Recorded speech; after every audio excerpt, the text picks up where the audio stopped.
All right. Hello, everyone. Happy Sunday. I hope your weekend is well. I've had a pretty good weekend so far. Yes, of course, that was my track Primitive Supposition, part of a two-track EP called River Sprint. If you wanted to check that out at soundengraver.com. Let me go ahead and take this banner off, and I'm pretty close to the mic. I hope the sound is fine. Turn the volume, the gain down from the interface just to see if it's too much. If it's too much, just let me know if I'm breaking audio and stuff like that. I also have a very sleepy voice today, and I'll explain why in just a second. All right. Let's put up the camera.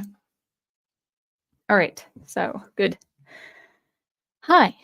I hope you guys are doing well. I'll be honest, guys. I was really debating if I was going to do a stream tonight because um, I had this really weird night last night. It's my fault for staying up so late, but I kept psyching myself out. Um, the audio, oh, looking beautiful and clear. Good. Okay, audio sounds good. Everything sounds great. Good. All right. But anyway, last night, I I just couldn't sleep.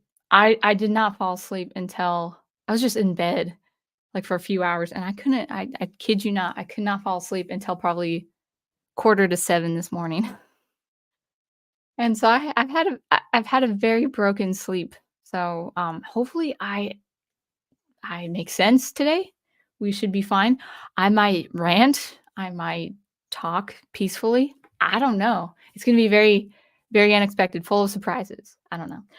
But before we begin, let's go ahead and welcome the chat. We've got Ghost Planet Max Inc. 1.0, and I did see Studio Super. I think last night he was looking forward to seeing this one, so it should be fun. Even though I'm tired, it still should be. This is sleepy sound engraver right now. I put on extra makeup so I didn't look so tired. Brian Gilmartin is in. Good to have you. Dig Outlaw, also good to have you. Yeah, we're talking about stories, of course. So if you're into dark fantasy and some science fiction, go check out a Dig Outlaw on Amazon. He also has some. I think he reads his stories on his channel as well. So if you're interested in seeing that before checking it out on Amazon, that's also a good idea. Go ahead and support him there. We've got Nathan Zalozbal. I think I've said that. Like, is that Zalozbal? I hope I said it. I'm just gonna call you Nathaniel or Nathan for short, and maybe you prefer Nathaniel. Good to see you. You say it is your first time you're gonna be watching this stream live. Well, thank you. I know I'm just Professor Geek's wife, you know. But good to have you. Yeah, we're gonna be talking about comics today. Comics. Yes, the medium, the artistic medium that I've just started exploring. I know I've been married to, well, I've only been married to Professor Geek for 3 months, but I've been dating him. I've been knowing him for about since 2020, really. We started talking since 2020. So it's yeah. Can you guys believe that it's gonna be 4 years since the outbreak, that curve we had to squash. 4 years this spring. That's kinda crazy to think about. Um, all right. We also have, Big Al Presents. Thank you so much for wishing me a wonderful stream and a wonderful evening to everyone. And now we have Dominic Powell. Good to see you. And I think I saw Final Fantasy. Yes, good. Final Fantasy, good to have you. And Private Eye, also good to see you there. And Samuel Proctor, good. And Elias Jones. All right. Yeah. They're yeah. Elias Jones. I do agree with that there. So okay. So I'm probably just gonna like steamroll right in because I honestly don't know how much energy I have tonight. Just being real with you, but it's good to see you all. But it's something I really wanted to talk about. You know, I'm going to be talking about comic stories, and also just really something that was a little more or less revealing to me, and that is the dark side of marketing your art online, or really the dark side of marketing stories online. So, and that has to do with Alphacore. which is the first issue of this police superhero team that was done by Chuck Dixon, written by Chuck Dixon, part of the Rippaverse for Eric July. Now, I just kind of want to, before even starting these stories and my whole week of reading comics, um, I wanted to give just a little bit, put something on the table for you. I do know, I know, there is so much online drama with all the major players of what we know to be Comicsgate. So I do understand there's some gripes between EVS and Eric July. I'm not taking sides. I'm here just to read good stories. I'm here just to promote good art. I'm here to just talk about art.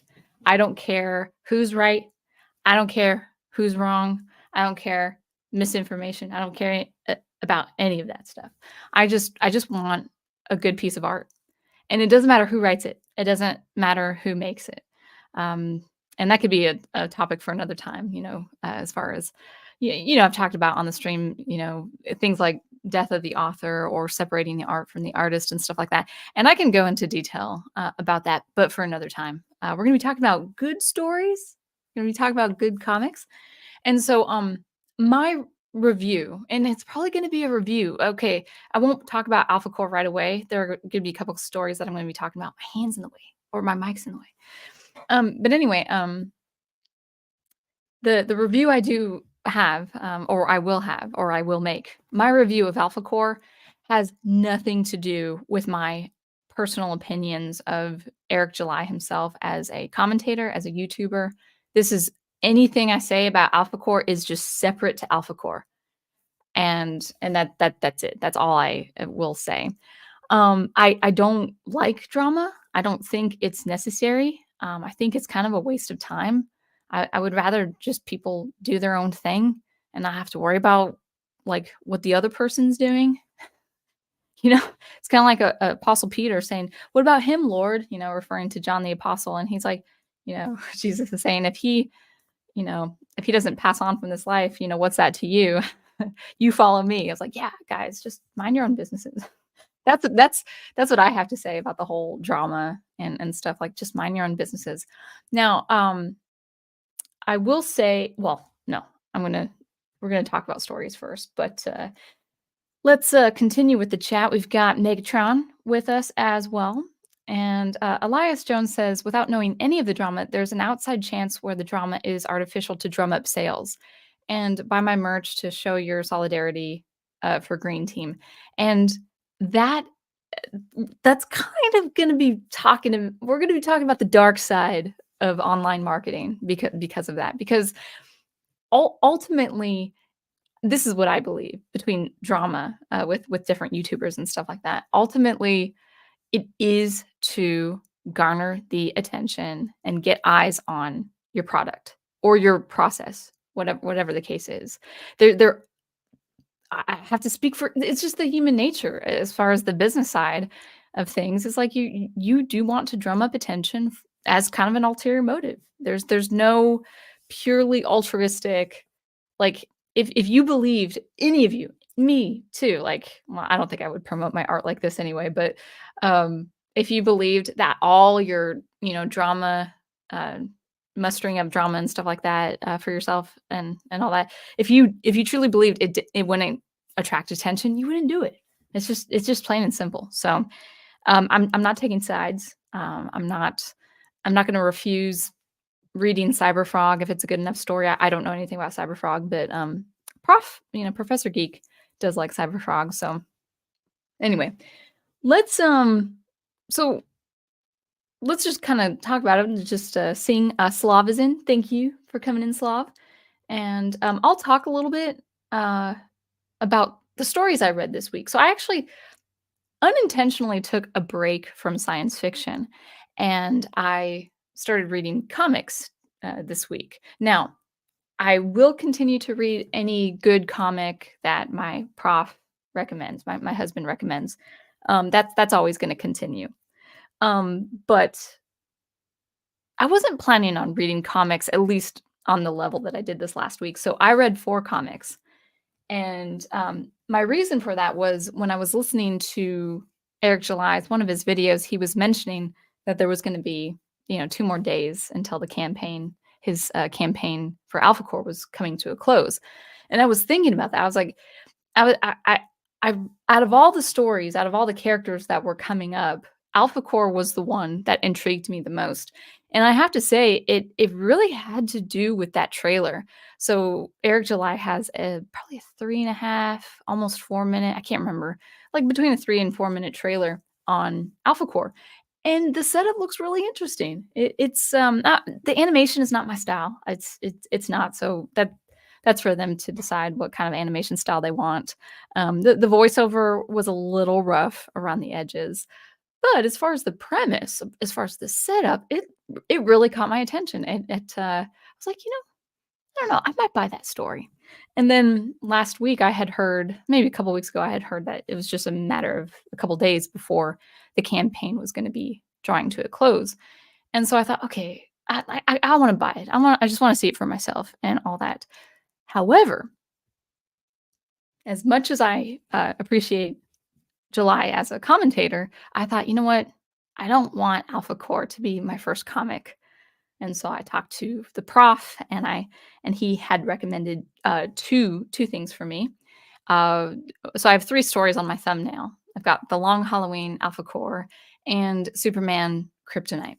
But I also read a first one, actually the first one, which is more like a story comic, and it's something that prof has recommended. I couldn't put it on the thumbnail; it didn't fit, but it is Superman for All Seasons, and it's a nice hardcover with a paper cover there. I forgot what it was called.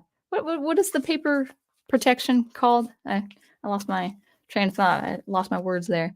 But anyway, Superman for All Seasons. He recommended this to be my first book, and I will say this is my channel, so I can say whatever I want. But I really will uh, not talk about what comics I'm reading on different channels, even comic book channels, because apparently people have so many opinions on what I should and should not read first. So I was so excited. I was like this school kid, running across the playground saying, "Guess what I got? Guess what I was reading first?" And then all these nerds that I love, they're like, "Oh, oh, oh, you shouldn't read that first. You shouldn't read The Long Halloween first." And I'm like, it really killed my spirit. Now, we'll talk about Long Halloween too. But Superman for All Seasons, I think was a great foundation. Now I've seen Superman 78, the film, and there's just a little bit more of the um, I wouldn't call it not prologue, but some of that past material. It's not a complete origin story, but it is about Clark Kent having his growing pains, understanding himself, also wrestling himself. He doesn't know, he doesn't understand why he's so different. The art really does paint him in a kind of a bulky, awkward way because he's trying to fit in with his friends. Lana Lang and Pete Moss, and he always has his support with his parents or from his parents, and all of that. But even I won't, go into any spoilers or anything. Not that there are spoilers. This is just kind of a beautiful thing to see. You can see with, let's see if the light is okay. You can see with this page here, he's much taller in his seat. He's kind of awkward. Everyone is at least a head and a half shorter than him. And he's just very, bulky looking. And the prof was saying the reason why the art depicts him that way is he's just trying to get comfortable with his own skin. He lives in a town called Smallville, and he's very tall and he's very muscular and he's very, very different. And I love the pace of this. I love the pace of this book. It's broken up into 4 parts, for each season. We start with the spring, then the summer, and then fall, then winter. And each season has a designated character. So the spring is Pa Kent or Jonathan Kent. I call him Pa Kent by default because I immediately heard his voice. And and then we go into summer, which we have a different tone of voice because now we're in Metropolis with Lois Lane. And then the fall, which is perfect, the fall of man, of course, that's going to be for Lex Luthor. And then winter, which is in Lana Lang's perspective. So the sweetheart, the high school sweetheart that Clark Kent grew up with, who really loves him and understands him and really wants to be with him, and for different reasons, they both know they can't be together. And what I like in particular, I didn't notice this until probably a few days after I had read it. Maybe I intuitively knew, but Paul Kent, Jonathan Kent's narration has a more like a handwritten style in his narration, and it's in like straight, straight up print, just that you can imagine an older person writing that. Lois Lane, her narration, let's see if I can find one to describe it. It is more like an editorial print. So it's using, just like with Jonathan Kent, it's using capital letters and lowercase letters, but it looks like it's out of a typewriter. So there's a conciseness, there's an abruptness to it, and Lex Luthor is very much all caps, like that, kind of dominating everything he has to say, and even in his head is very dominant, domineering. There's a force. He's a force to be reckoned with. And also, lastly, is Lana Lang. And it wasn't until her narration where I started seeing the difference of the print. In a way, that's with Jonathan Kent, which is appropriate because they're both out of Smallville. She has kind of a handwriting style that's a little slanted, almost as if she's writing like a pen pal letter or a love letter, as a young girl. Their years have passed since being in high school, but there's still a youth about her. There's still an innocence because she does find her place mostly in Smallville. And while Clark Kent has his place in Smallville, they both know he can't stay. He with his abilities, he has to protect Metropolis. And so I love that difference in the writing. The art style, I think, was something for me to get used to, but I loved every panel. I mean, I think this is really good. This is where where Clark Kent really looks like he's in his zone. He's in his element. He looks masculine. He's ready to take on a challenge. Whereas before he understood his abilities, before saving a townsperson, I can't remember his name, but I think a gas station owner in Smallville, he saves him from a tornado. Like before all that, he just wasn't comfortable. He didn't look comfortable in the panels and stuff like that. He's almost goofy looking, but that was intentional. I mean, it's kind of like what James Gunn would call Superman and Clark Kent now. But even when he's in Metropolis as Clark Kent, he has this impressiveness. Like he's supposed to look different from Superman, but he's still very tall. And I like the banter between him and Lois. Like I love how Lois, she's like a head and a half shorter than him, but she's like all huffy and stuff. She's great. She's definitely a favorite character.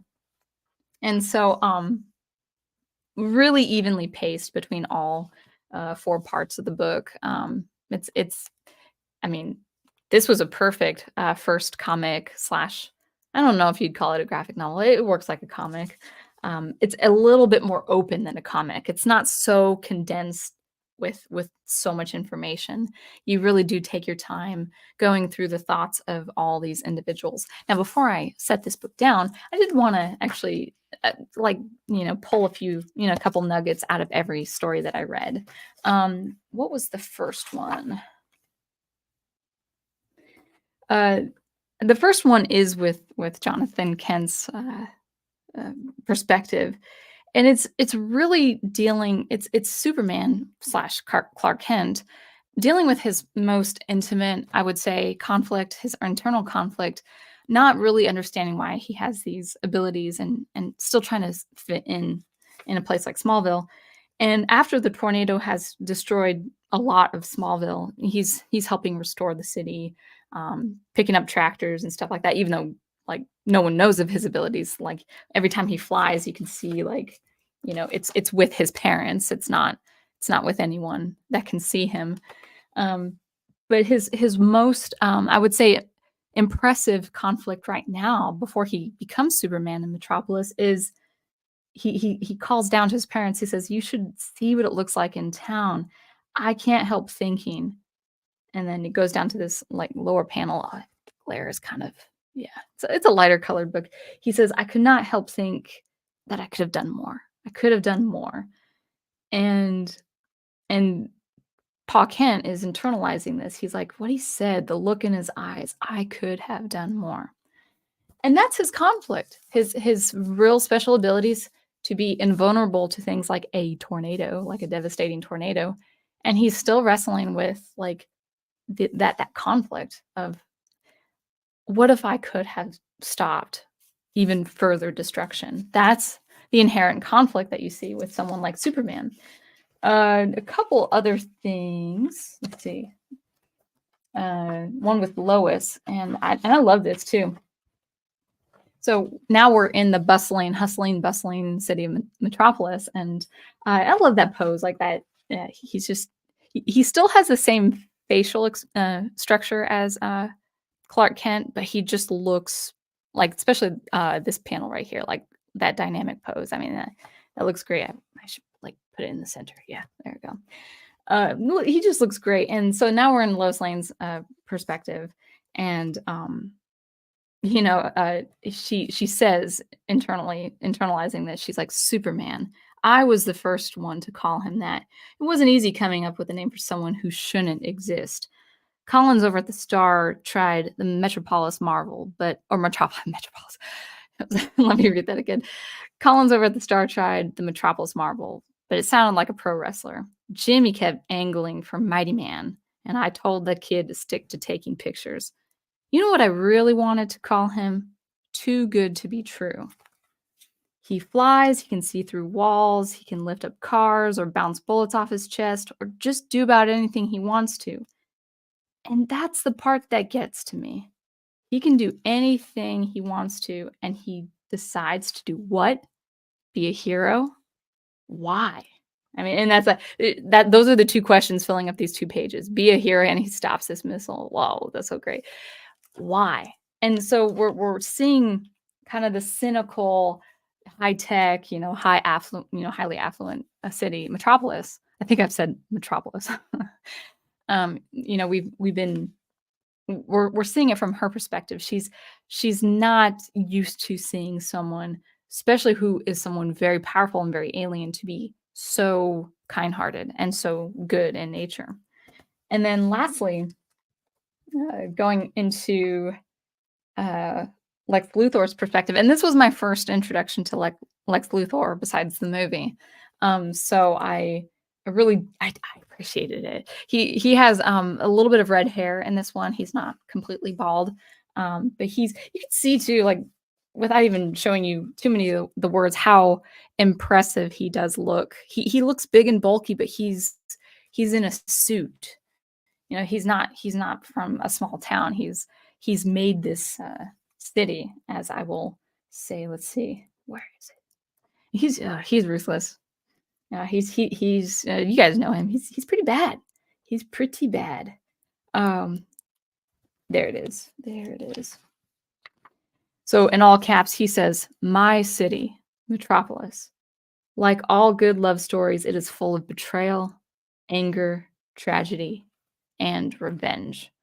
And so he sees his city as, like, this is his own. This is his to dominate. And so he has the actually, Professor Geek put it, when we were talking about the book last night or a few nights ago.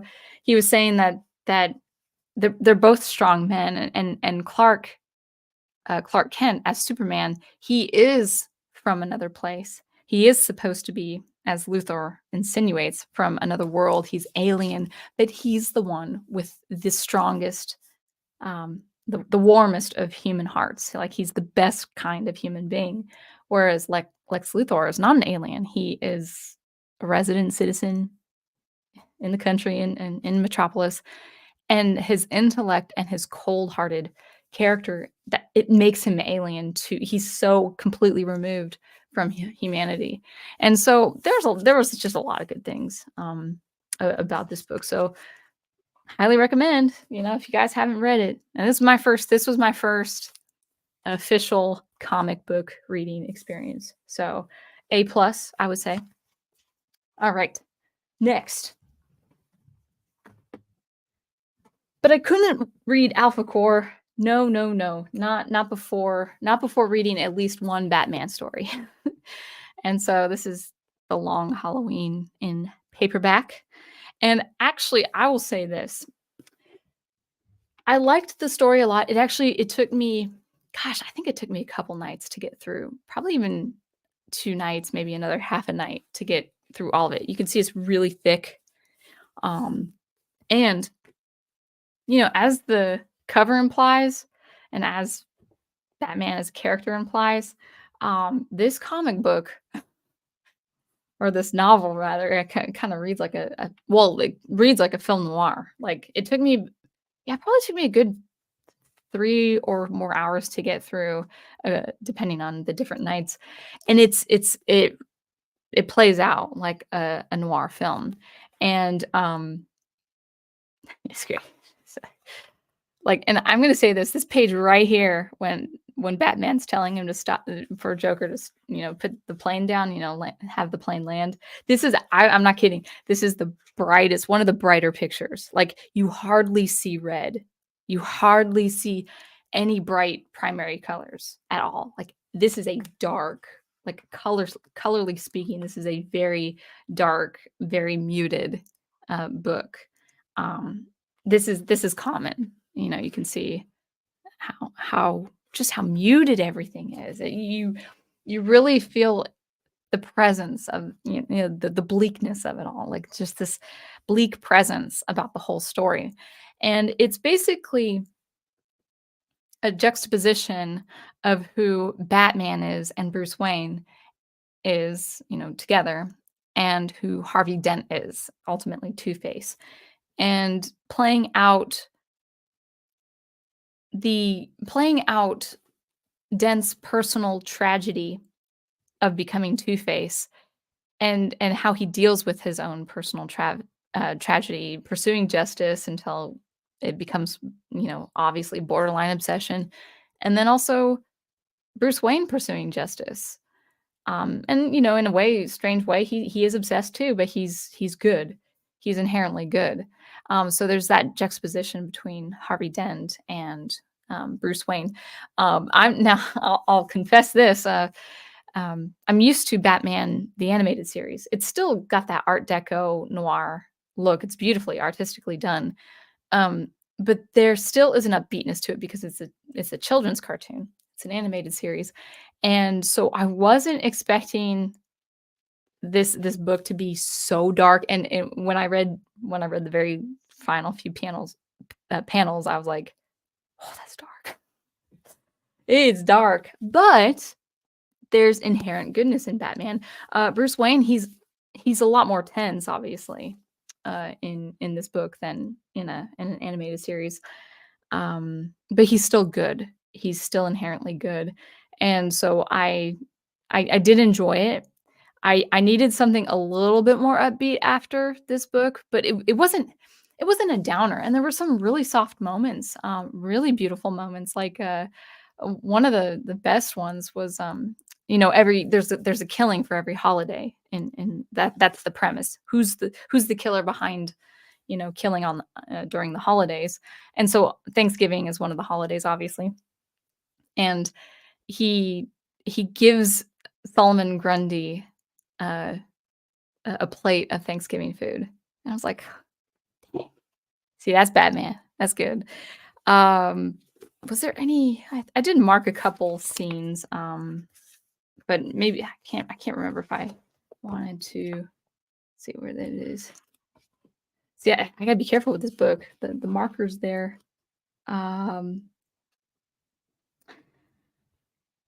Yeah, something that we all know to be true of Batman, and there's this kind of exchange between him and Alfred, and on this page here, and he almost looks older, in the film noir shadows, casting the shadows, and he's basically having a moment, missing his father, and Alfred says, "Master Bruce," and he says, "I just miss him, Alfred. Is that so wrong?" And he says, "No, there's nothing wrong with that." Alfred says to Bruce, "There's nothing wrong with that. You are very much your father's son." And those moments makes me feel for the character. I mean, just like with Superman for All Seasons, I feel what Bruce Wayne is going through, even though I've never experienced that tragedy myself or experienced the actual conflict that Superman experiences. I feel for these characters. You know, they're like there's just a like the way his face is like partially in shadow, but there's just enough where you can see his eyes water because he misses his father and stuff. It's like this is so good, so good. Um, yeah, and then there are those moments where kind of it does look like the animated series. I think um, they were influenced by that. Where that's just such a good picture where he's pretty much filling the whole window, the whole balcony of Carmine Falcone and his ruthless lot. So I really appreciated it. I went through that story just like a kind of a prolonged film noir and all of that. So yeah. So anyway, so that is Batman: The Long Halloween. Now we're going to get into another really good story, but first, uh, let me take a swig of water because this is the moment you've all been waiting for. So I was, I had read a Superman story, and had read a Batman story, and I was like, okay, all right, now I can comfortably say I've read two good comic stories before reading an entirely new universe, an entirely new comics. So I picked up Alphacore. Now, when I first opened it, first of all, it is I will say this is good quality. It's got a good it's a paperback, but it's such a good feel, a good bind there. It's very nice to the touch. Um, it's quite nice, and you can see it. Oh man, my microphone's in the way, so yeah. Oh well. And there we go. There. A little bit of a glisten there, but it's a good design. It's a good front cover. There were like 4 covers available, and I thought this was the more traditional look for, 3 superheroes battling monsters and stuff like that. And so this book with shipping was about $37. I just out of all, as I said before, out of all the characters that was generated by Rippaverse, this was the one that I gravitated these 3 were the characters that I gravitated to the most. Never read Isom. I don't plan on, reading Isom. Apparent Yaira's to come out soon, the female character/superhero, slash superhero, done by the Saska sisters. I have no interest in that. And in fact, actually, this book was going to tell me if I should, get Yaira, but there's no entrance of Yaira. She doesn't appear in the story. This is just the 3 core characters. So going forward, let me just say again, anything I say of this story does not change me liking Eric July as a commentator, as a YouTuber, and I will say I wish him and his team all the best in their work. And I almost want to take a quick break before I get into it because this is gonna be a I have a feeling this is gonna be a wild ride, maybe. Um, if you guys don't mind, I'm gonna take a quick second and then we'll get back into Alphacore. So just hang tight. Just hang tight for me. 1 to 2 minutes. I will be right back.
All right. Thank you guys so much for waiting for that. Just want to be distracted. All right. So hopefully the audio is coming in just fine. Uh, I don't want to pull a fan man and not check. Is audio good? Is it still good?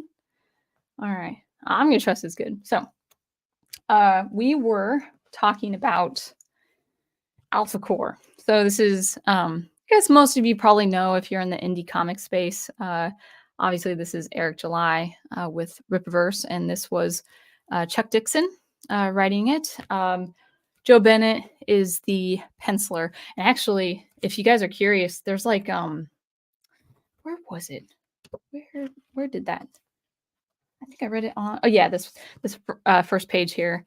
Um, we've got Joe Bennett as the penciler, and then we have like 5 people as inkers and 2 people as colorists. And okay, I will say this. I'm not gonna judge this book based on the art because I have somewhat visual art cues, but I couldn't don't trust me on visual art as much as music and stories. So this book, I'm going to focus mostly on the story. Um, and I have known Chuck Dixon for different works. I haven't read his comics, but Professor Geek is a fan of Chuck Dixon. He said as much on the stream, and there are stories that he really, really likes of Chuck Dixon's. And so this was like, okay, this was a draw. This was definitely a draw. People like Dixon, and and there were a lot of people who were wanting to see Alphacore because of that. And so I was reading it, and this only takes, like, compared to the other books, like the other 3 comics, we'll get to the last one in a little bit. Like, I was reading between 2 and 3 hours of the other books. Like, it really I just enjoyed it. I was going at the pace it wanted me to go. This book, even with the impressive art from what I could see, this book took me under an hour to get through. The pace, the structure, all of it was very, very off. I remember I was lying in bed and Prof comes in. He's like, "So how is it?" And I'm like, it's okay." And then I finish it, and I texted him and I said, "You know, I'm kind of disappointed. Gonna give it a C." And then I woke up ruminating about it, and I'm like, "You know what? It's making me mad." Like in the morning, I'm getting up, thinking about it and stuff like that because I read it. I read the story before going to bed, and then I woke up thinking about it, and I got mad. I started getting mad. I'm like, "It's not a C. C was too nice." And I was thinking like, "Maybe I should give it a C minus." I was thinking in my head, I was like, "Maybe I should give it a C minus," but I feel like that's kinda harsh. But then when I woke up getting really mad about it, it was like, "You know what? It's a D minus." And then I teach for about 6 hours. I come home, Professor Geek, my husband says he mentions it, and then I feel my face get dark. I feel my whole body just kinda, like, closing in, and I'm like, "Man, that story, that's an F." So so this will not be a positive review. If you're looking for a positive review, there are positive reviews out there left and right. You're not gonna find one here. And this is not a personal dig at Eric July, and this certainly is not my judgment of Chuck Dixon as a writer. But I need to be very, very clear on story because I read stories and I don't mean to read bad stories on purpose. That's been the theme in the last couple of months. So let's get to it. Let's get to why Alphacore is a no go. The first thing, the biggest thing, and there's actually not a lot to talk about, to be honest. The first thing is that you can see this looks like a superhero book. And the 3 core characters, but especially this guy right here, com I'm gonna use strong language. They're a-holes, especially the main guy. He is a jerk. He's a jerk to the villain or to the villains. Well, just he encounters one villain. He's a jerk to the police force, and obviously there's supposed to be a conflict between the police force and these super beings called the Exeps who are working within the bounds of the police force. They're not supposed to. Well, basically, like he comes in, he does save a life, which is good, but the police weren't happy about it, which like you want to root for the hero who saves the person's life. So it's like, yeah, come on, police, back off, you know. He saved the day. It doesn't matter if it wasn't an accept situation. He saved the day, but he's kind of a jerk about it when he refutes it. For someone who's been a war hero or something like that, he has a past. Obviously, he has experience fighting in a war. He doesn't really submit to authority. He's at the very least, he's not respectful of authority. And that kind of cued me in thinking, well, maybe that's why the police force has a gripe with you and your ilk, you and your kind, because you guys do have special abilities. You guys are uber powerful, and you're not being respectful to boundaries. Now, saving a life, that needs to come first. I would agree with any hero saying, listen, we got to save a life first. But when you're a jerk about it, then I think I'm like, yeah, there is cause for concern. For if you're a punk, if you're kind of a bully and you're a super powered person, it's like people are going to be on edge. They're gonna give you a wide berth saying, "Hey, back off. Like let us do our own thing." That's where the conflict is there. So maybe that's why Chuck Dixon wrote it to be that. But it's like you can still have prejudice against these exeps without the people being jerks. Like you have super powered bullies, pretty much. They're not bullies, but they're kind of antagonistic in their language. So he's a jerk to the police force. He's a jerk to his own staff. Like he's kind of just like a smart aleck. Like when one person thinks, "Hey, what do you think of the name for this uh, for our aerial quarters or whatever the place is called that's hovering above the city?" Um, and I think it's a Greek name or something. And the hero, his name is Brian Solari. I'll just call him Brian because that's easy to remember. Brian's like, "Oh, what does that mean?" He's like, "It means the eagle's nest." And then the guy's like, "Well, just call it the eagle's nest." Brian is like, "Just call it the eagle's nest." I'm like, "You jerk."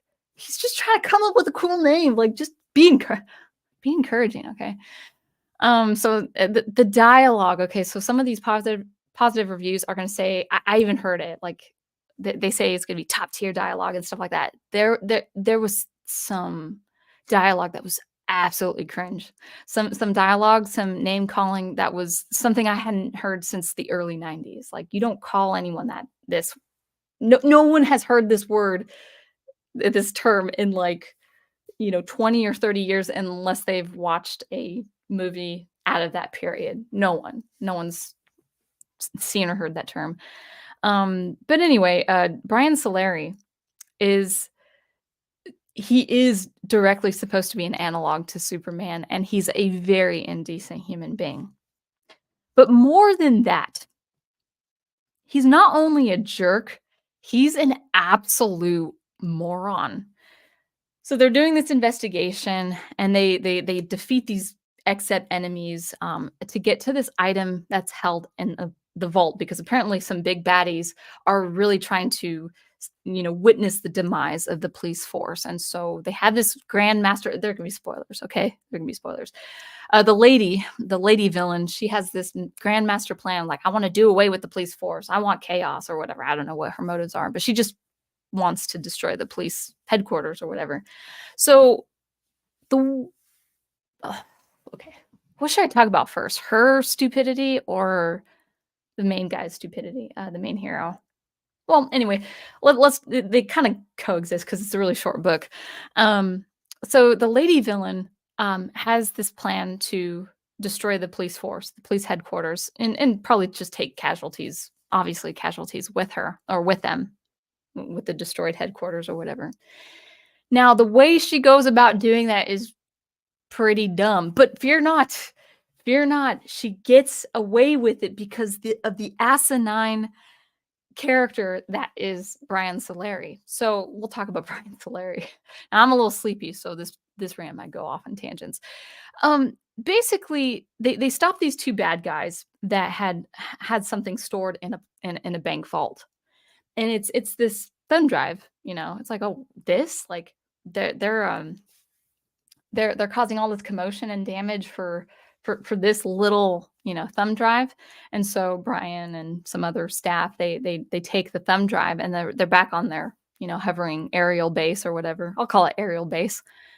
And they're all meeting as a group. These well, all the XEPs, superheroes or whatever, they're meeting as a group, and people are saying, "What is this little thumb drive or whatever?" And Brian Solari says, "I don't know, but it's something big enough to kill, big enough to fight over, and stuff like that." And just a few pages down, he demands the tech lady. He's like, "What is this?" And she's like, "I don't know, and I don't feel good about decrypting it or investigating it because I have just a really bad feeling about this." And then basically, he takes the drive from her. Someone else is calling, "Hey, Brian, what's going on?" And he takes it. I thought it was a doppelganger for a second because he's so stupid. He takes the drive, he sticks it in the hardware of the whole aerial base or whatever, and everything goes haywire, like they've been hijacked. He's like, "You got to take chances, man. You got to just see what's happening. Those who risk it win," or something. He says something stupid like those. It's in there somewhere. I'm not going to even. Those who take chances, those people win, and stuff like that. And then the whole aerial base has been hijacked, and they're going straight down. They're about to plummet through. They're plummeting through the air, and then and then the girl, the tech girl, she's hurt from the explosion because the drive causes chaos, and then she's electrocuted. Brian doesn't do anything about it. Like, another staff helps her. She's lying there, but she's breathing and stuff like that. And then Brian's like, "What's going on, Ray?" The other tech guy. He's like, "I don't know." And then he's telling Ray, I guess the pilot or whatever too. He's like a tech pilot. He's like, it's like, "Ray, stop this. I'm trying." It's like, "Bro, you stop it. Like, you did this. You caused this whole thing. You thought it was going to be a big deal. A few pages ago, you said like this drive has something that people would kill over this, and then what is it?" And then like, "Oh, let's just stick it in the hardware and see what happens. We have good antivirus systems and stuff like that." So he's a complete moron. He's a complete doofus, and the whole structure comes pummeling through the sky, or plummeting. It's plummeting through the sky. Now, something happens where it is then controlled. Like, they stop falling, the aerial base stops falling, but they're controlled to a very specific destination. And I'm just going to I'm going to show you the dialogue. Let's see, because I can't justify my anger without actually just saying the words. Yeah. So this guy. Okay. So what's really offensive is this so Brian here, if you could see him, he's ripping out his police uniform just like Superman would his business uniform to become Superman. So it's like that direct analog that he's Superman. And he says, oh, so Ray, the tech pilot guy, says, "We're crashing." And then Brian says, "Well, stop it." And then Ray says, "I'm trying." and and then going further, guys, I'm sorry, this I have to say all this.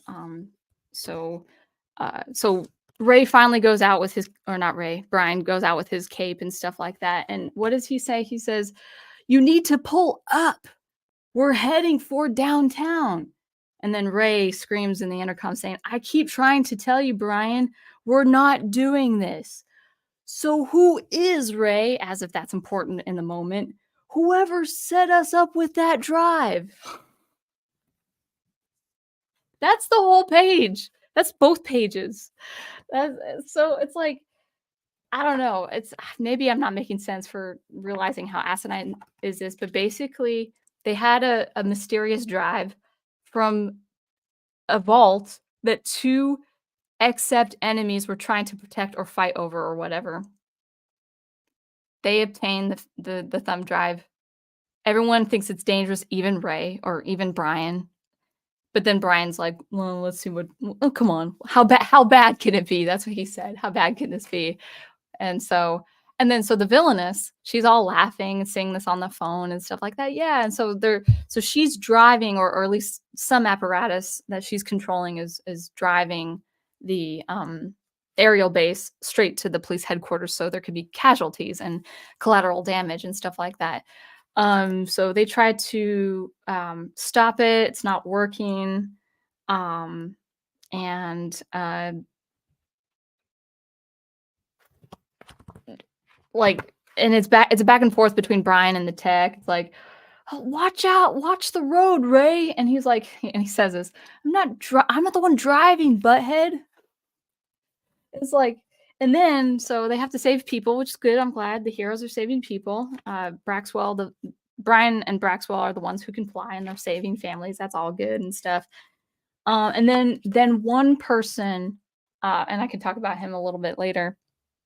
He actually ends up at least fortify something to stop the not stop the imminent crash, but at least absolve the impact of the crash. But he then dies, and then everyone is sad. And I'm like, I don't feel for your sadness. Like this was Brian's doing. Like he's an absolute buffoon and a jerk, and he should lament over the fact that he caused someone to die over his actions. And then at the end, the villainess and her cohort or whatever, because it's like these two affluent characters who are probably excepts because they have like powers coming out of their eyes and their hands and stuff like that. They try to go on vacation. They try to go on vacation, and I'll talk about Ingrid a little bit and Braxwell. Ingrid, out of the three, had the most heart. She had the most like feeling and understanding between people. But then she does something at the very end that was absolutely stupid. Basically, she stops the two villains who the reader knows are behind this, but still the investigation, they're not completely sure that it's them behind the whole trying to destroy the police force and stuff like that. But the heroes just they suspect it's those two, and they're going on a private jet to vacate somewhere on an island to feel better about themselves because they didn't cause casualties. They only caused fiscal damage and stuff like that. And then Ingrid, who's the woman, she's got these like weird cords that kind of glow. I mean, the look is cool. The design I think is cool. But you don't really know what those cords are yet. At least I don't as a reader. Apparently, so you can swing it like a lasso or whatever and like trip people and thwart people and stuff like that. Awesome. Perfect. But what they also can do, what these cords can also do is pretty much slice.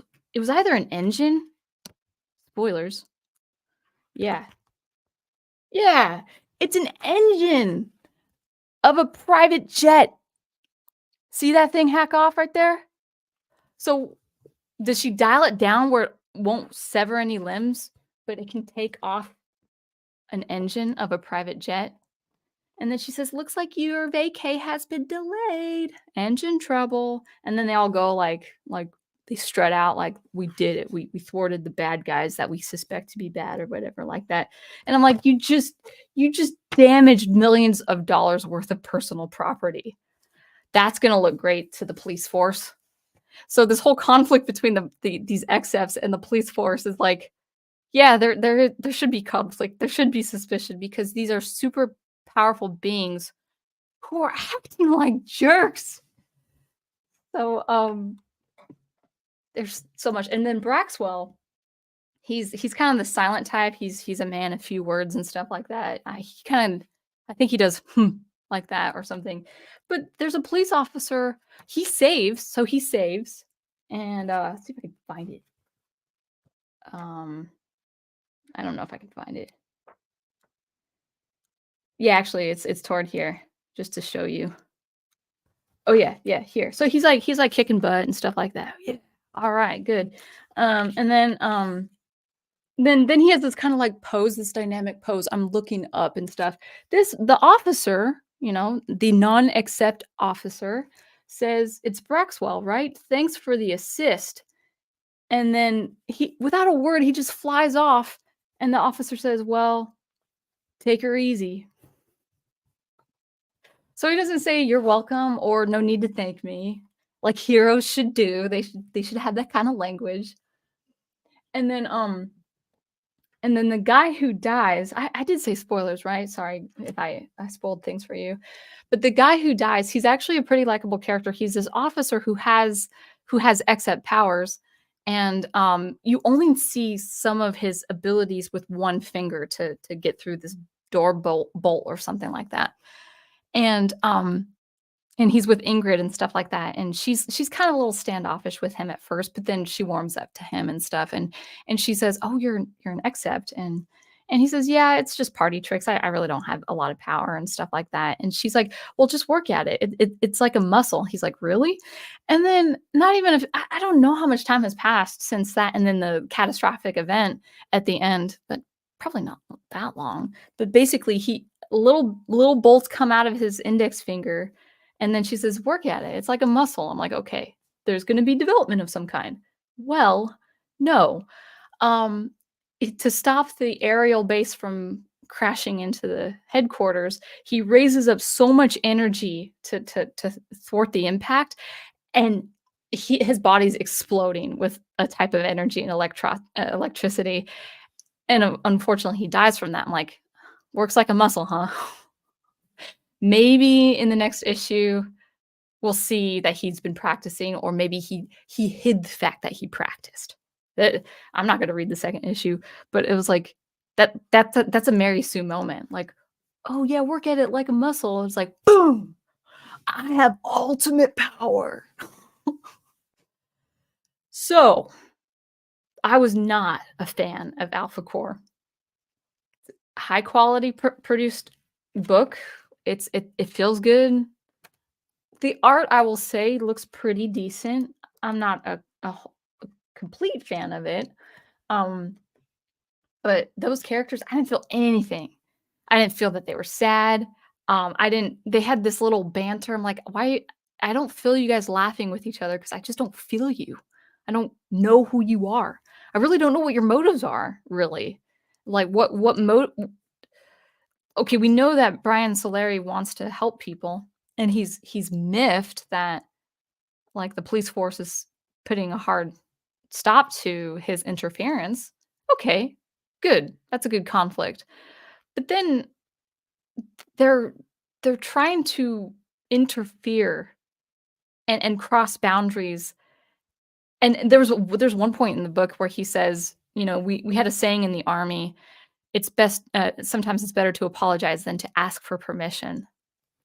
It's like, okay, if you have a superpower, if you have a superhuman being who crosses boundaries, that's a threat. Because as far as we're concerned, he has no good heart, and he's a moron, and he's a buffoon, and he's very unlikable. Ingrid was fine until she pulled her stunt at the very end. Braxwell, he doesn't say thank you or you're welcome. I don't like him. Anyway, so I was really, really mad. I was really mad at that story. Like I just every time I kept ruminating over it, it made my blood boil. So that's Alphacore, and my wonderful, wonderful husband said, "You need something better. You need a good story to cleanse your palate." I said, "Yeah, I do." And so he gave me Superman Kryptonite. Yeah, Kryptonite. It's down here. This, out of all 4, I shouldn't include Alphacore, but out of the 3, the Superman for All Seasons and then Batman Long Halloween, I think this by Darwin Cook and Tim Sale, the same artist for the Long Halloween, my favorite story so far. This had so much heart in it, and I'll go over a couple things, but when Superman is relieved, I'm relieved. When Superman is happy about something, I'm happy about something. When when he's smiling, I feel okay. When he's devastated, I feel his devastation. Like, I'm not devastated for myself personally, but I feel his devastation.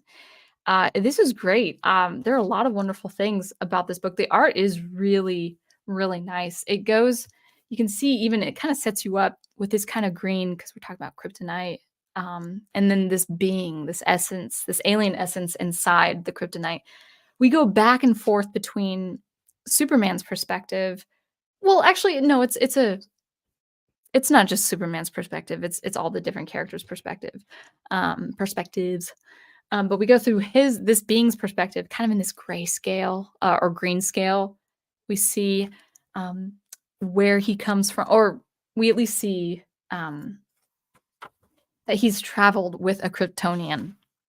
And yeah, that looks great. Kind of like old fashioned, like, first of all, Superman logo. That looks great. The Kryptonite font looks great too.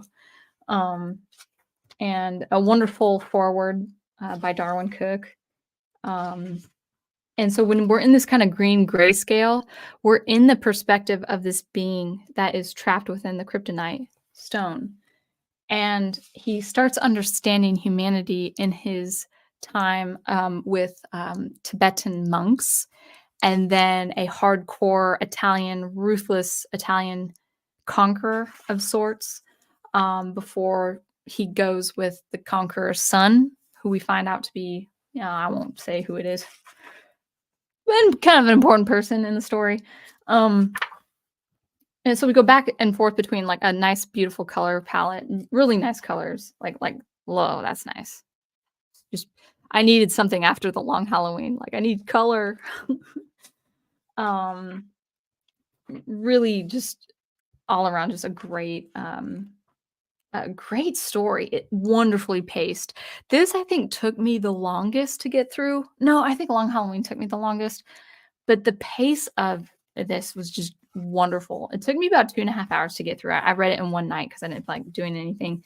It's kind of hard to see, but like you could see how beautiful Lois is. The character design in this art is really good. Let's see if I can find a better.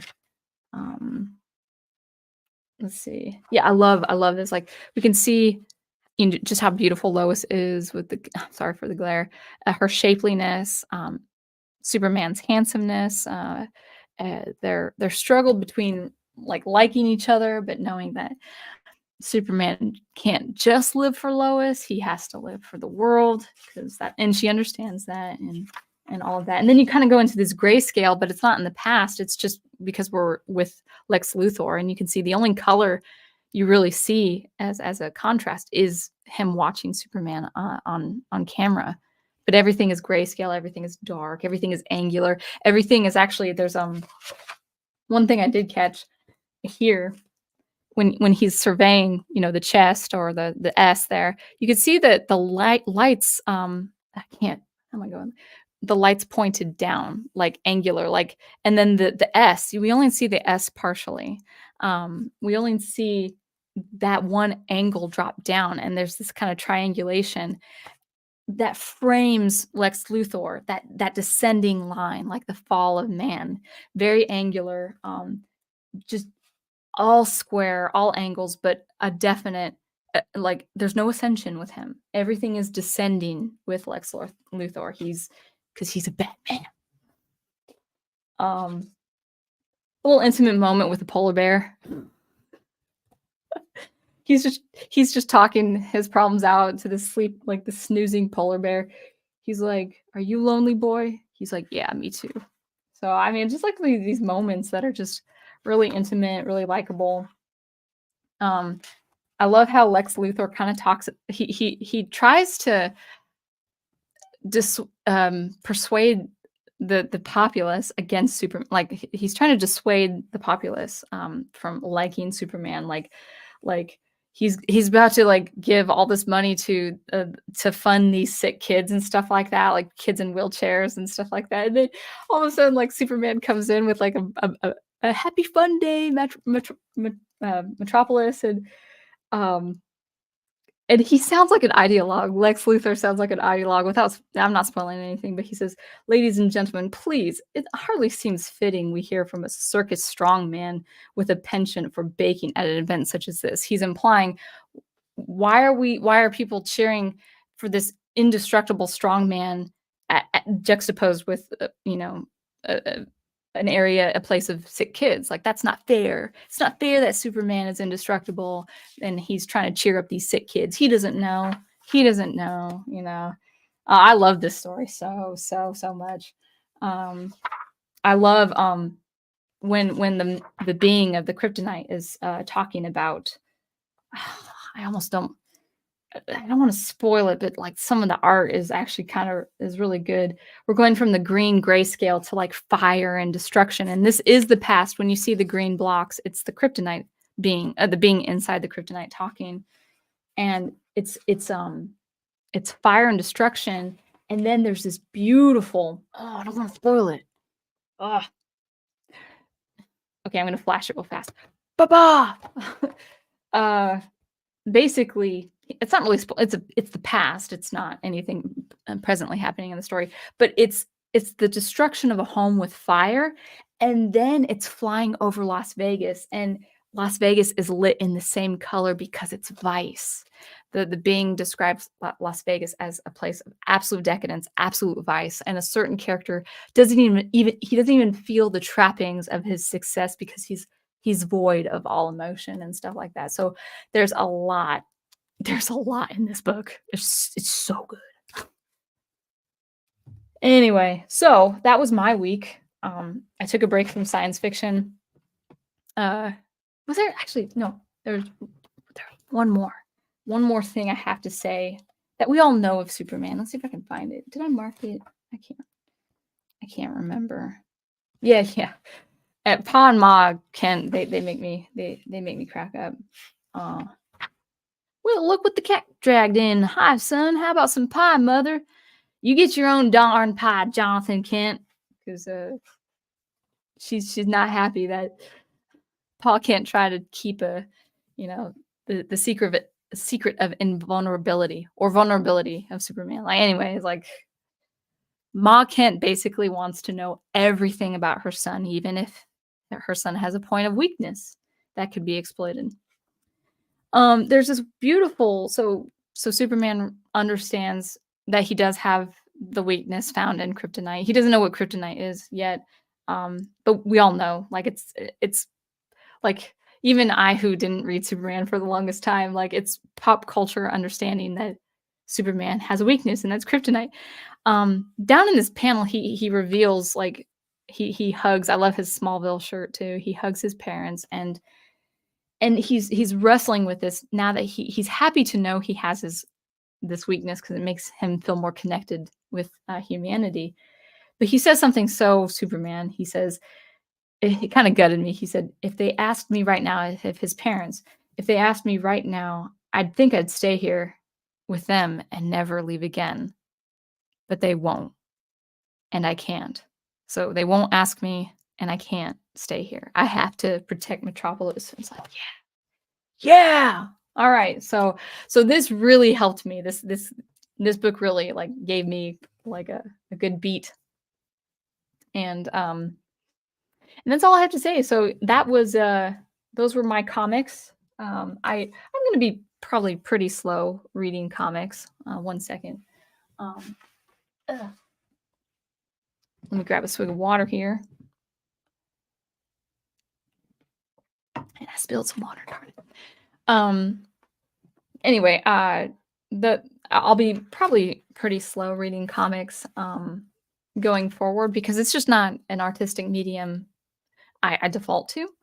But I did like that stretch of just reading comics before bed and really appreciating the story. Really appreciate some of the art. Like there were some artistic choices that I really did appreciate. So A plus on Darwin Cook's Superman Kryptonite and Tim Sale's art on that too. So let's go into the chat. So hopefully I didn't scare you off with my really honest take of Alphacore. All right. Brothers Corinne, welcome. Good to see you. Looks like I'm going to have to go up a little bit.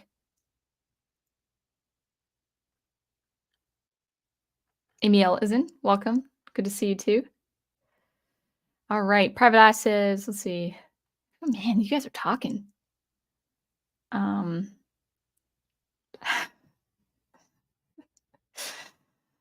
I do want to mention this to my wonderful prof. He says, you have to earn the right to personally give someone a recommendation. Sadly, many are more often than not just looking for validation and affirmation of their own tastes. And so I would say just in general, I might not take comic book recommendations only because one, I have the ultimate recommender, the ultimate salesperson. That is my husband, and he has a whole slew of them over on in a room where we call the Bat Cave.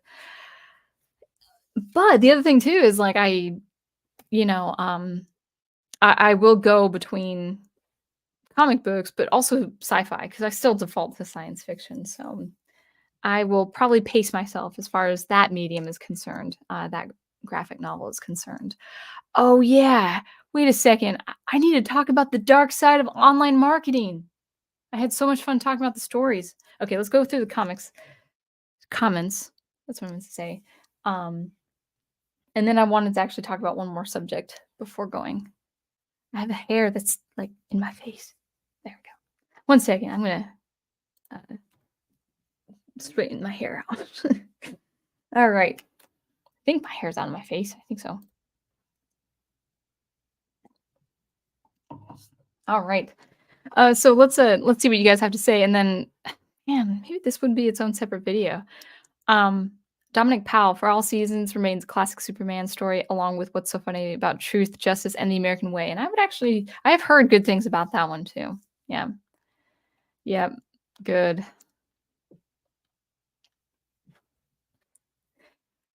All right.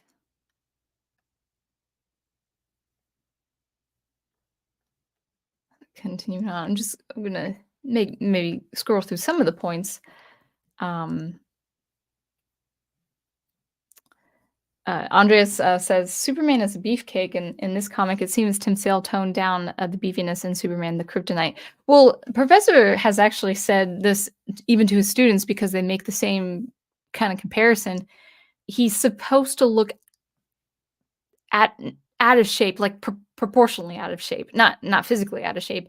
What I mean is he's supposed to look uncomfortable in his own skin as Clark Kent going through those growing pains as a high schooler, not really understanding why he's not literally fitting in with a small town of Smallville.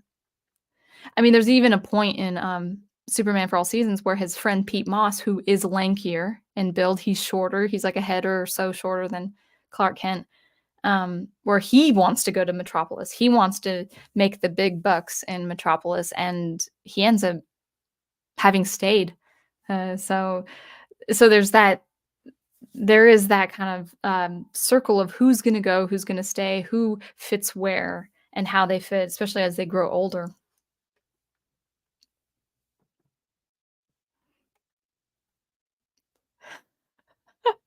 This is worth posting right here. Andreas Hernandez says, and the prof we trust to recommend good Superman and Batman stories. It's true. It's true. It's not the reason why I married him, but it is a bonus. Nathaniel says, "Man, the Long Halloween was a ride. It's dark. I mean, it's literally dark. There isn't much color in that in the in that story, and it's a lot. It's a lot. Yeah, yeah. I feel it. I feel Gotham in that story. Oh my gosh.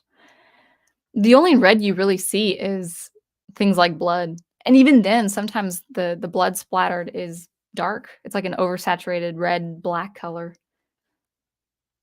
Or not saturated, I'm thinking of the opposite of saturation.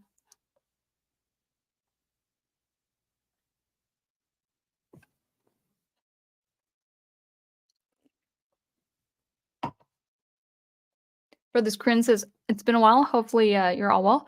Oh, I'm sorry you've been exhausted for different things. I hope you're doing okay now. I'm doing great. I'm on lack of sleep, so hopefully I was coherent for most of the time. No, actually, so Brothers Crane, let me put this up. I haven't talked about it yet because I was just talking about the stories. Oh gosh, we're coming in the 90-minute mark. But I did promise, so I'm gonna have I will say it. Yeah. This won't be a 2-hour stream, I hope not. But I do have something to say about the dark side of marketing online, because actually that's kind of the whole point. this it was sort of the whole point. I want to talk about the stories I was reading, but yeah, we're talking about it now. But you said that almost an hour ago, so there you go. Shoot. Oh, we'll see.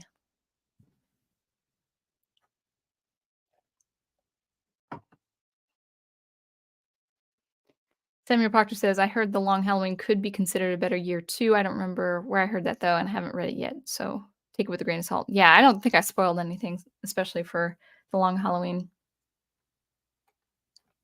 Looks like you guys are having a discussion amongst yourselves.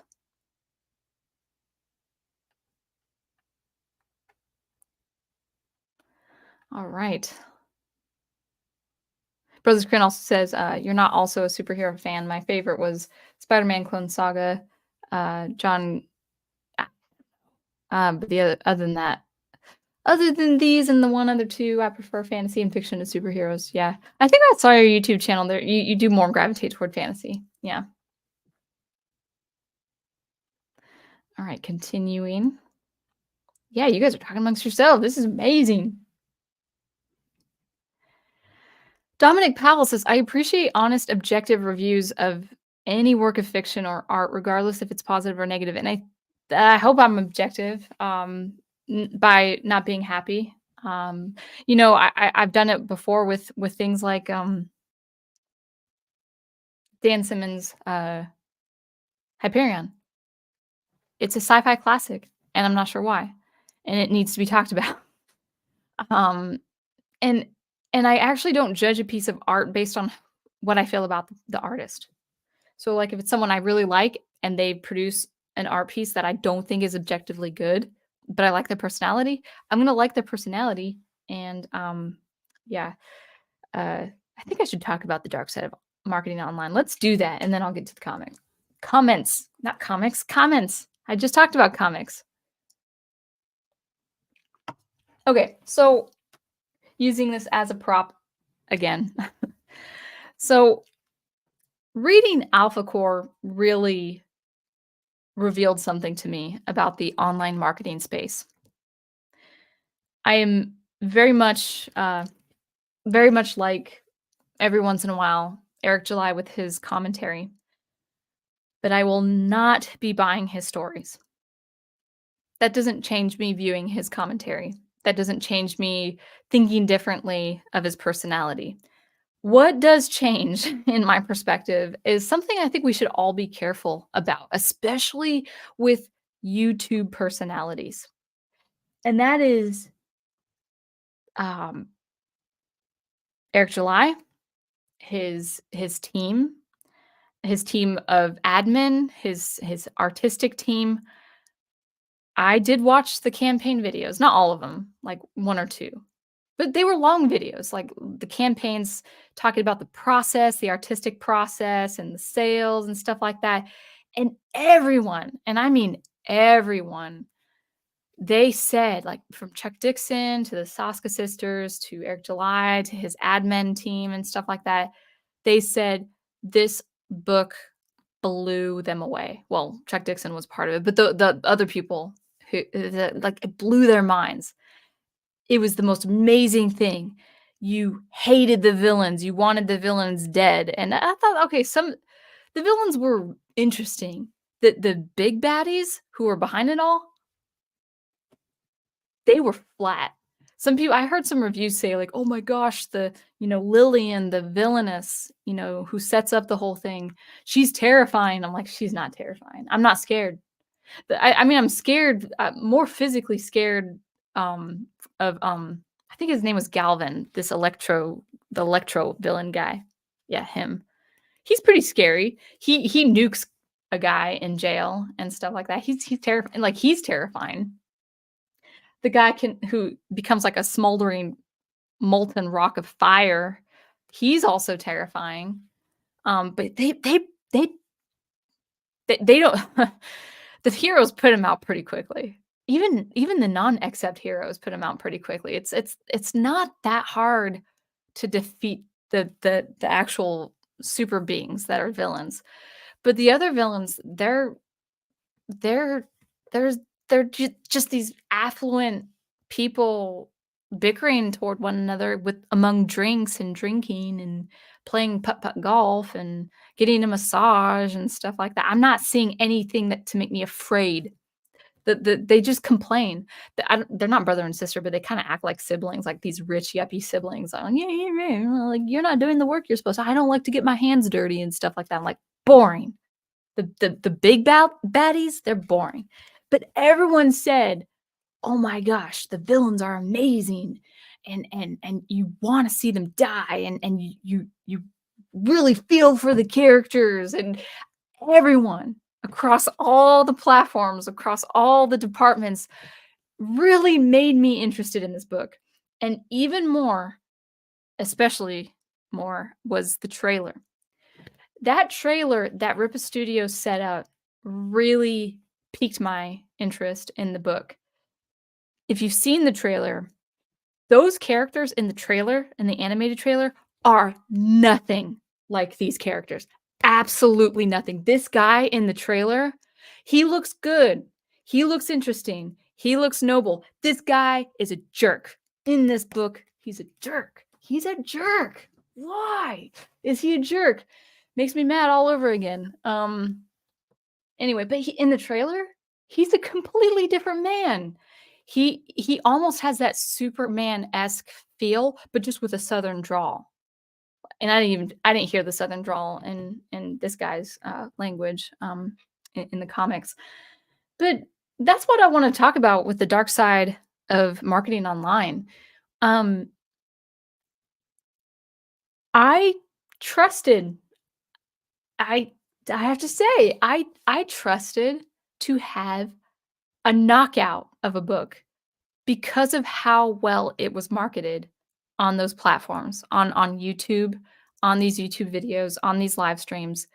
All these people who have been in the industry, all these people with editorial experience, all these people with HR experience, admin experience, all these people who seemed and I'm not saying they're not pros, they probably are professionals.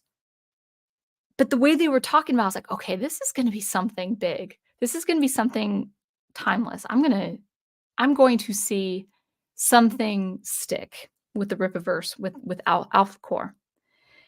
And everyone was praising it to high heavens, and I believed it. Like, I'm admitting that to you, like, I'm like, "Okay." Like, I wasn't, like, totally sold, like, I'm still gonna be objective, but the hype was real, and it's still real, and I wasn't expecting my socks to be knocked off. I wasn't expecting that, but I was expecting A tier. I was expecting A plus quality from the advertising I was getting, and this is where I wanna talk about the dark side of marketing. You can love these YouTube personalities. You can listen to them, you can agree with them, you can get excited for them. I wish again, I wish Eric July all the best for his Rippaverse, even though I won't be reading those stories. You can be really excited and happy for the success of these artists who are trying to find, trying to create an alternative. But that doesn't guarantee if you're an objective reader and viewer and listener and whatever, that does not guarantee that the art is gonna be good. When I had heard from people saying, "Oh, his art is bad," or, with Isom in particular, um, I thought it was more to get those clicks. I thought it was more rivals saying that or people who just or not even rivals, like, on an equal plane, but people who would just want more clicks because I haven't gotten it myself because 'cause I'm not even at 3,000 subs. I'm kinda glad for my channel number for this way, but, if my channel somehow grows even more, maybe I would get the same treatment, but someone like Professor Geek or RJ from the Fourth Age, someone with 10K followers or more, you're gonna have YouTubers, you're gonna have like these outliers try to like dissect a whole entire live stream of someone like RJ, of someone like Professor Geek, just so they can have clicks. They do it for the clicks because they know the numbers. People do it. I've seen it with I don't really watch him anymore. But when I was watching it, I saw it with Shadiversity. I saw people try to really peg him down with his views. Views I don't agree with. I found myself disagreeing with Shadiversity more and more with their different artistic things. That's besides the point. But I knew people would come at him with strong disagreements on a video of his. They would just dissect the video of his. What's the whole point of this? The whole point of it is to get the clicks, to get the attention. And I wish art really was removed from all that. I get it. I know it's capitalism. When I say capitalism, I mean it in a business light. I don't mean it in a disparaging way. It is business to get views. It's a business to get your audience. And some people prefer to drum up the drama to get that attention, that kind of attention. Um, but in a way, I thought Eric July, at least with his campaigns, I thought he was removed from that. I thought his art was removed from all that. And to an extent, I guess it is. Like, sometimes he doesn't talk about his rivals and stuff like that. Sometimes he does, and I'm like, "Bro, I just wish you would stop talking about it." But that's he can say what he wants on his channel. I'm not trying to dictate what he should or should not say on his channel. But I thought there was a very intense focus, a very different direction he was shooting for with his art, because he does approach it like a business. And because of that, I'm like, well, okay, then I think his art is going to be protected. I think anyone who wants to refute is only going to get the attention and drum up the views and drum up the drama. So maybe his art is separate from that. Maybe he's just doing his own thing and he's trying to be better. I still was not sure about Isom. I wasn't interested in Isom. I'm not interested in Yaira. Her design looks great. It looks really interesting. I'm not interested in her as a character. There was another guy, there was another character I was interested in until I read this book. Mike Barron, who's been in the industry, is writing this other character. And I'm sorry to say, I can't read it. I won't buy it because of the disappointment I had with Alphacore. Now, some people might argue saying, well, this is the first issue of Alphacore. It could get better. Just give it time. Give it a few years and maybe issues will be great. Maybe Brian Solari will overcome his asinine weaknesses and stuff like that, and he won't be so much of a jerk. Maybe he'll grow out of that. And you'd be surprised, guys. There are so many people in the comments section of different videos. They fill in things they think the characters are that are not in the book. They'll actually try to make Brian Solari more palatable. They try to make they actually, the words those commenters say about this character actually makes him look appealing, but it's not true. It's not what's in that art piece. So fans are already painting fans who do like this Rippaverse are already painting good things about Brian Solari, good things about Ingrid, good things about Braxwell and stuff like that's not true. That's not in the books. It's not. I judge the characters what I see in the art piece, not the interpretation of the fans. Anyway, where was I going with that? I went on a rant again. But people will say, they'll make the argument saying, well, just give it time. This is the first issue of these characters. And I'm like, you know what? I could say something like that for some character like Isom, who is Eric July's character.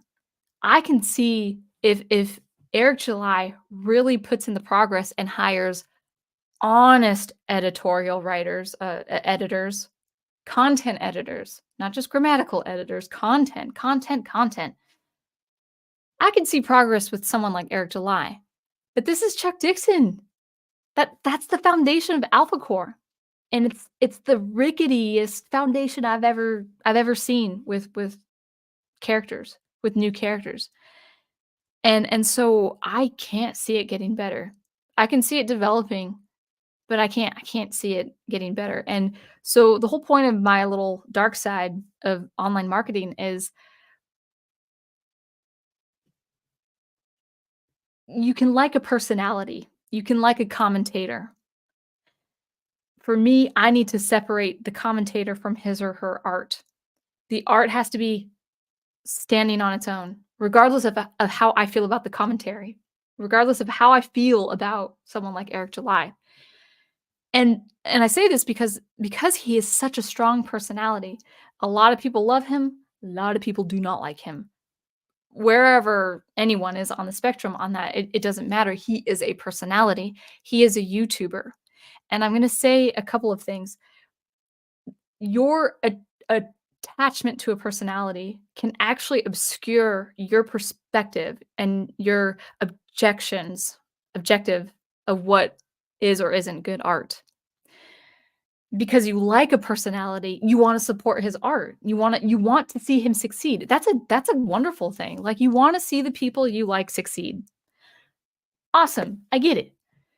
But that might obscure your objective lens saying, "Is this a good art piece? Is this a good story?" Like, it's kind of hard to say, you know, that this story was a disappointment because it's written by Chuck Dixon, whose writing has been seen stellar in the industry. And he's a likable guy too. Like, Chuck Dixon is a really likable guy. I'll listen to his podcasts, you know? So he's a likable guy, and he's had his experience in the industry. But because of these facts, because Eric July is a personality who a lot of people gravitate toward, and because Chuck Dixon is a legend in the industry, people might think, well, then of course it's going to be a good book. And that's the dark side. It's like, actually, no. To my surprise, I was very disappointed, and it really makes me a lot more cautious. And even more so, guys, I, I've I've listened to people, other YouTube personalities, not as big as the Rippaverse or Young Rippa rather. But I have listened to other personalities that up until that point I trusted their views on writing and stories until they gave glowing praise to this book. And then I thought, well, I can still like you, but I can't trust you. I can't trust you. You said everything that is opposite to what really is with that book. And so the gravitas, the attraction, the this global appeal, if you will, with something like the Rippaverse is right now very much intact with how much you like Eric July. It's the tenet is not in the quality of the fiction. The tenet is not in the comic book quality. It better get better. And if it does not get better, if other characters are the same, if the story falls flat, if the pacing is off, if the structure is off, if there is not a true work of art within this universe will only last as long as Eric July is on YouTube. Not even his website can save him, as impressive as his website is. And I say this as a cautionary thing. I say this, I'm going with this with a degree of caution, like, whoa, making good art, it might not get a lot of people coming your way. You might not have a huge audience even making really high exceptional art. People might come to you just because you're a very popular YouTuber, and that's the facts. But even if excuse me, even if Eric July continues on this road for decades, if the stories are what they are, if the characters are what they are, the only thing holding his universe together is his personality on YouTube. If that goes, or if like somehow the infrastructure of the whole platform goes down, goes under, his own universe is not going to survive. And it's really sad. It's really sad. I was rooting for him. I still want him to have success, but it it's got a really rocky foundation. And I say this coming from a person who really likes him as a personality. So anyway, that is the dark side of online marketing. Let's take a look at the chat. 2-hour stream. I was hoping this was gonna be 60 minutes.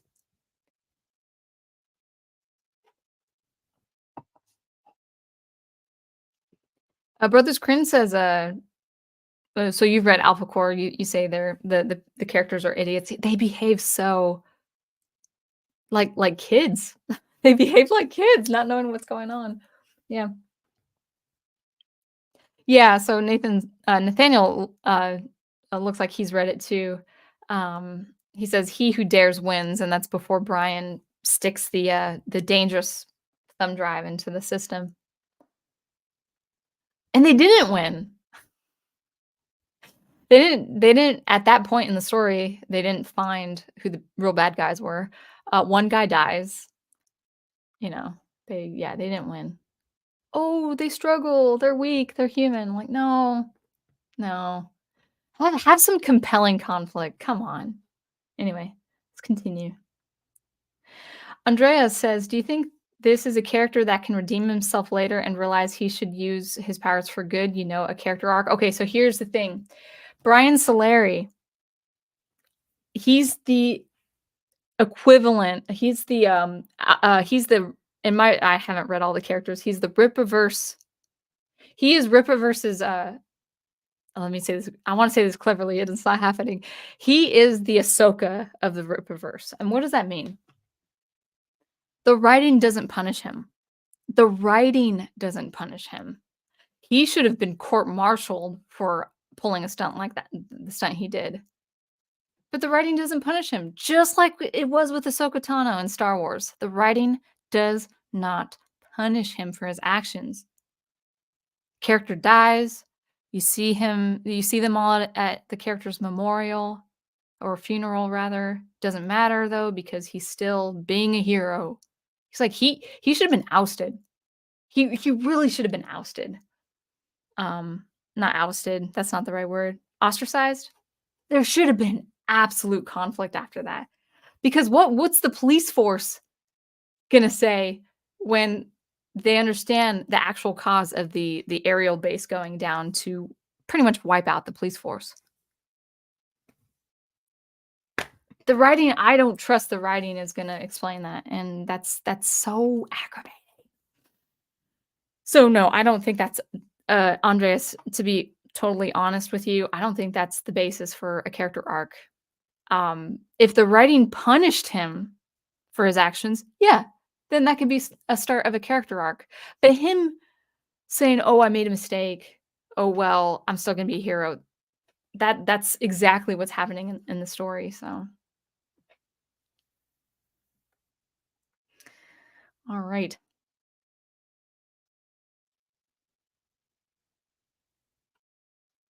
Oh, Samuel Proctor, this is a good point, I'm gonna put this up.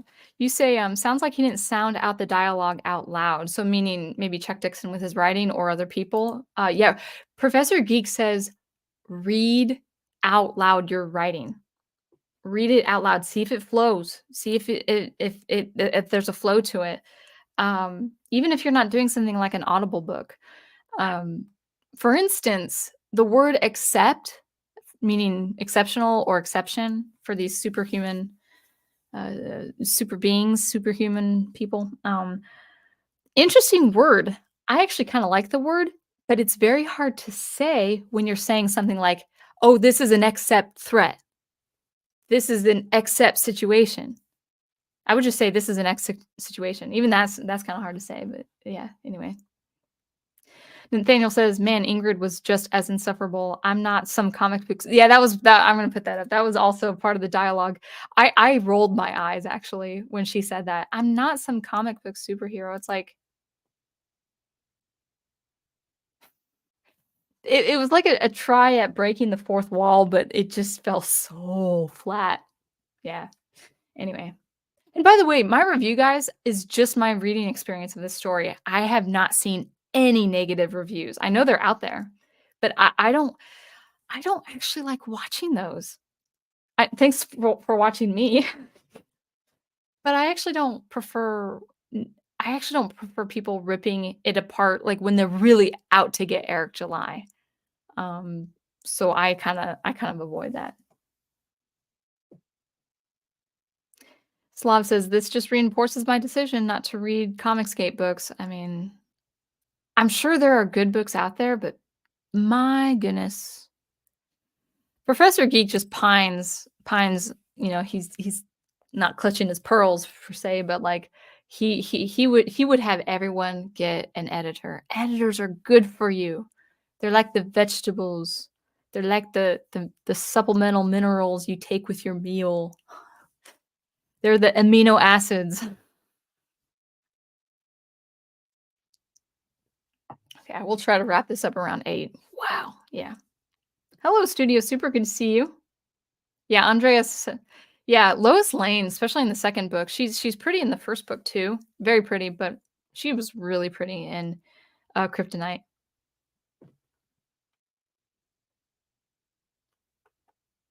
Nathaniel says in Dixon's defense, he was writing the story that Eric wanted, and I want to believe that. And I would give Chuck Dixon the benefit of the doubt. However, I have seen him with interviews with Eric, and basically Eric gave, from what I could hear, Eric gave him free reign. And it kind of makes sense that he would because he's been in the industry for so long.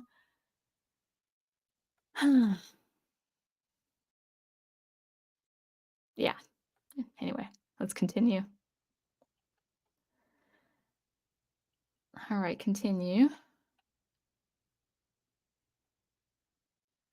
Studio Super says he needs the Superman. He needs to get that Superman book back. Yeah, which one? Kryptonite or Man for All Seasons? They're both, or Superman for All Seasons. They're both good.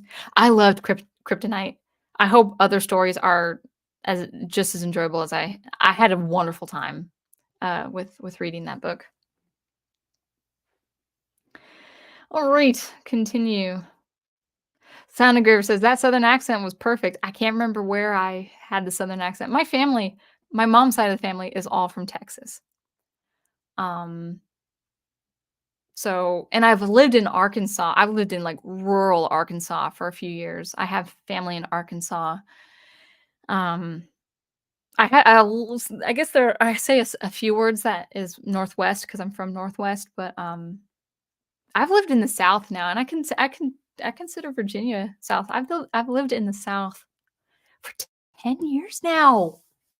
So if I have somewhat of an accent, I have family from Texas, and I've been in 3 or 4 I've been in 4 different southern states in the last 10 years.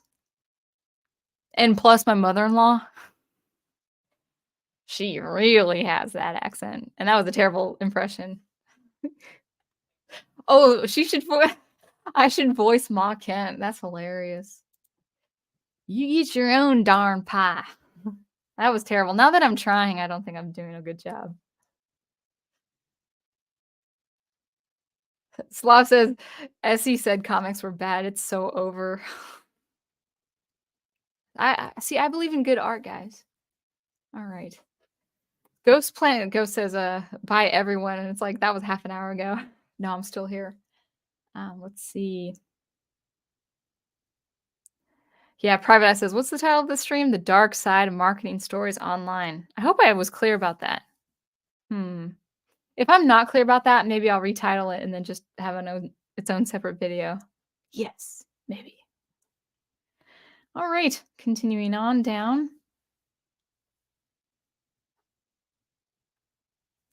Nathaniel says, "All Galvin, the electric guy says he needs a good costume, and you have a good chaotic villain." Yeah, he was fine. He kind of was put out like a light pretty quickly. Same with the other guy. Um, there was a little bit of struggle with him and Brian Solari, but nothing impactful. Nothing impactful.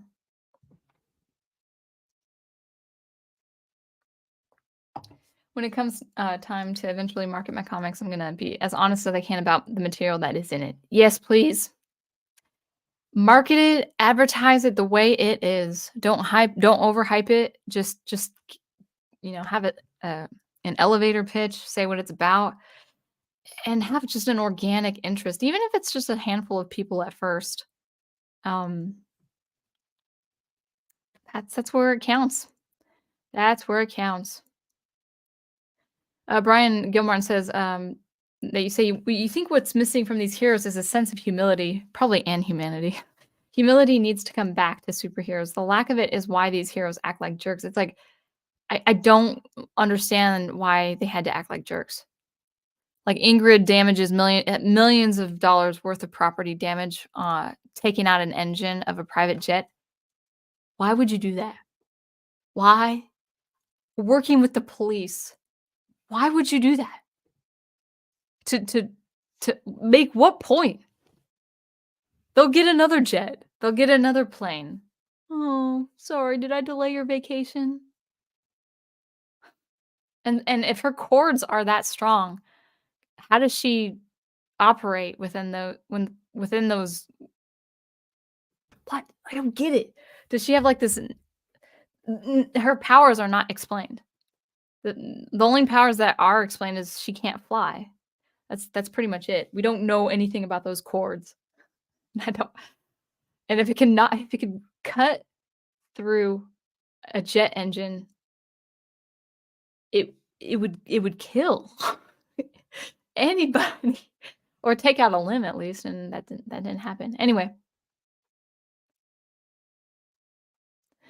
Brian Gilmartin points it out and it sort of sums it up, but not really. Cult of personality. Did I sing that song right? You say so the dark side of online marketing is basically the cult of personality, and it's like, yeah, it's like I don't want to say cult. Maybe following a YouTuber could be a cult, I don't know. But, like, blindly following a YouTuber, it's like, I'm sorry, like, I wanted to like Alphacore because I like Eric July, but I didn't. I didn't. So Studio Super says, plus it doesn't matter if the later books get better. Yeah, this is a huge point. If the foundation isn't there, then it doesn't matter. That's the thing. And Eric, above everyone, because he's made this complaint a number of times on his channel, he wants continuity. So if he's dead set on continuity, he has a terribly weak foundation with someone like the Alphacore. Oh wells. Oh well. All right, brothers Korean, see you later. Professor Geek Dude, he says to both Professor Geek and Sound Engraver, congrats to you both on your newfound happiness. Yeah, it's great. Slav says, mask off for the comics gators. Was always there though, grifters till the end, even if I agree with some of the stuff they say. I mean, here's the thing. I can't speak for any other person besides Eric July because he's pretty much the one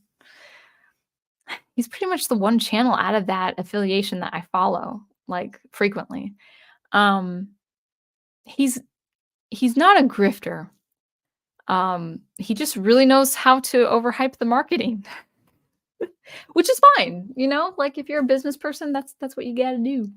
Even editors need editors. Yes. Yes. Oh, yeah, Andreas Hernandez. Yeah, I'm gonna put this up. You would still recommend other stories from Chuck Dixon, and I hope this isn't the end of Chuck Dixon's writing career. Well, it won't be for me reading his other stories. Not at all. Not at all. All right. Andre says, "Thank you. Thank you kindly." When I was in Little Rock, when I lived in Arkansas, I really picked up these two phrases. And then actually, I don't really hear them here in Virginia. I didn't really hear them in North Carolina either. But in Arkansas, one way to say you're welcome is appreciate you. Appreciate you. Oh, no, thank you. One way to say thank you is appreciate you. Thanks, Michelle. Appreciate you. And when I first heard that, I think it was like one of my first bosses in Arkansas, he's like, Michelle, thank you. Appreciate you. And I'm like, I appreciate you too. That's so nice. Because I never heard that phrase before. And the other one is fixing. So I'm fixing to get me some lunch. I'm fixing to take that call. Gotta take that call. So I started saying that, like, I'm fixing to go to the grocery store. Like, you pick up those phrases, especially when they're really prevalent. All right. Anyway, yes, it is. Oh my goodness, it is 8 o'clock here. Had a late start, somewhat late start, and then now it's a two. Gosh, it's a 2 hour stream. Thanks, guys. I really wanted to talk about the stories, the good stories that I did read, and then thanks for sticking around. Alphacore.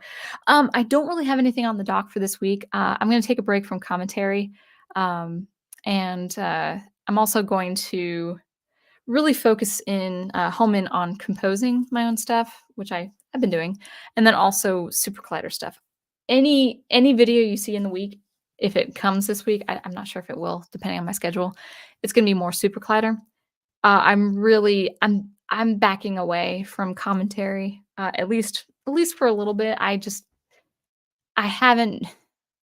Um, I think the YouTube overlords just don't appreciate that kind of format, and I love talking, and I think it's important to talk about art like what we do here.